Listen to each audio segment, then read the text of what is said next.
बिलासपुर कोतवाली थाना क्षेत्र में 12 जून को कोतवाली थाना में सूचना दी गई, जिसमें नेहा देवांगन ने पुलिस को बताया कि मेरे पति हरिशंकर देवांगन काफी दिनों से मानसिक रूप से परेशान थे। दरअसल उन्होंने तकरीबन 13 लाख रुपए का अलग अलग लोगों से कर्ज ले रखा था। वे सारे लोग हरिशंकर देवांगन को कर्ज चुकाने को लेकर काफी मानसिक रूप से प्रताड़ित कर रहे थे।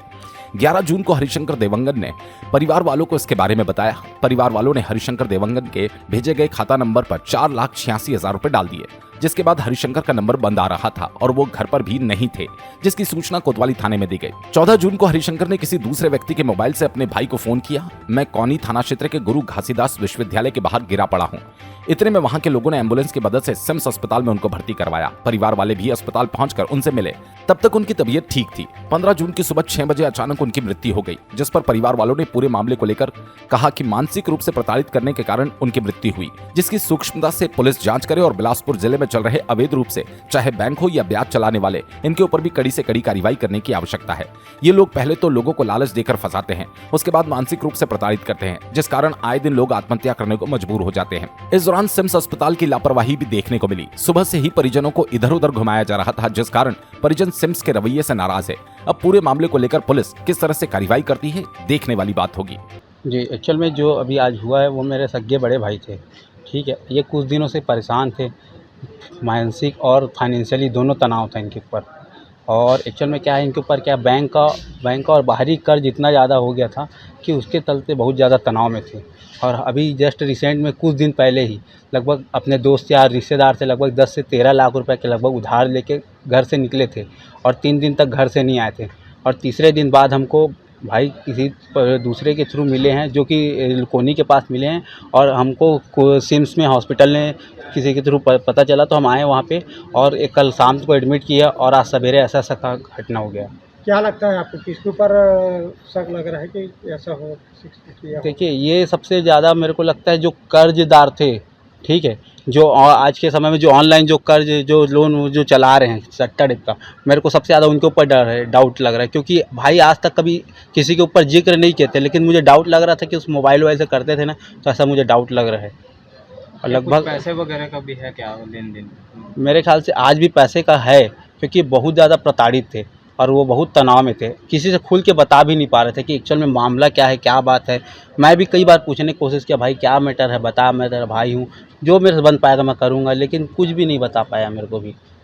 ये बहुत ज़्यादा प्रताड़ित था कर्जदारों से, कहा या जिन जिन ने इनको कर्ज लिया था वो बहुत ज़्यादा इसको मानसिक प्रताड़ना दे रहे थे। ये कम से कम 10 से 15 लाख रुपए का कर्ज ले चुका था और घर से वैसे ही पैसा लेके निकला है। तो कर्जदार लोग इतना इसको परेशान किए हैं कि वो आत्महत्या करने के लिए प्रेरित हो गया। कर्जदार लोग के लिए ही ये अपना सुसाइड मतलब कहा जाए जो भी कदम उठाया है, और आज इस दुनिया में नहीं है। जो इनका पूरा इन लोग का पूरा जांच हो, पैसा कहाँ से लिए, पैसा किसको पैसा दिए हैं।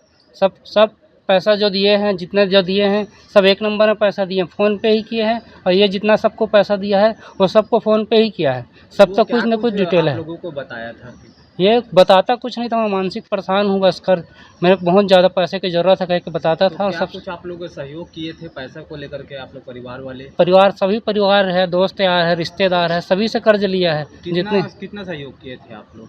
भाई सब दोस्त यार जितना अपने अपने हिसाब से, जैसे अपने चाचा के लड़के से 5 लाख रुपए दिया। दोस्त यार है, जितना हैसियत, किसी से 1 लाख, किसी से 50,000, किसी से 2 लाख। मेरा हैसियत बना, मैं भी दिया हूँ, ऐसे वाली बात की नहीं दिया हूँ भाई। अपने अपने हैसियत के अनुसार सब दिए। मतलब वो इतना ज़्यादा मायूस आता था कि मेरे बहुत ज़्यादा परेशानी है भाई, पैसा नहीं दूंगा तो मैं कुछ न कुछ कर डालूंगा। उस दिनों से ये गुम हाँ था, ऐसे खबर आई?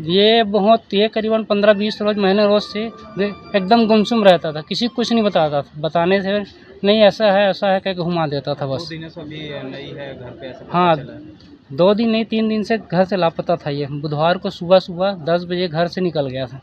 मोबाइल स्विच ऑफ था, स्विच ऑफ नहीं था, स्विच ऑफ बता रहा था। सब फ़ोन करके देखे, आसपास पता किए, थाने में रिपोर्ट डलवाए, कहीं कुछ पता नहीं चला। उसके बाद फिर कल शाम को हम लोग को 112 के माध्यम से पता चला कि आपका कोई भाई गुमशुदा लिखाया था, आप यहाँ आके देख लो कह के। तो हम लोग गए तो हम ही लोग का मतलब भाई निकला। मतलब क्या चाहते इस बारे में? इसका पूर्णतः जांच हो और जो कर्जदार हैं इन लोग कर्जदार को पूरा सामने साबित हो, कर्ज क्यों दिए, कर्जदार ने कर्ज लिए हैं ये इनको प्रताड़ित करते थे, उसी के नाम से ये कदम उठाया है।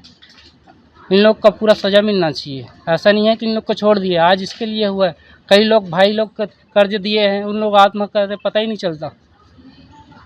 अभी किसकी? शासन प्रशासन से क्या चाहते हैं? ये शासन प्रशासन से मैं चाहता हूँ कि जो कर्ज देने वाले हैं, ऑनलाइन हो गया, ऑफलाइन हो गया, उनका तो कोई लाइसेंस नहीं है ना कुछ है। देते हैं परिवार को, छोटे छोटे परिवार को बहला फुसला के दे देते हैं, इतना ले लो इतना ले लो। उसके फिर बाद में प्रताड़ित करते हैं। प्रताड़ित करने के बाद इन लोग पूरा आत्महत्या करने के लिए उतारू हो जाते हैं।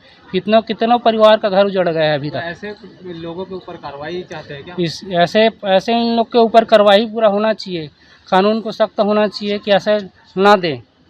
अभी इस मैटर जो हुआ है, जो उस पर क्या चाह रहे हैं, कानून क्या आप लोग? सूक्ष्मता से जांच हो। इसका पूरा सूक्ष्मता से जांच होना चाहिए, बारीकी से बारीकी जांच हो, तब सब इन लोग को पता चलेगा और बहुत सा परिवार बच जाएंगे। ठीक है, आपका नाम बताएं। जी, जगदीश देवांगन। बिलासपुर से अमित पाटले की रिपोर्ट।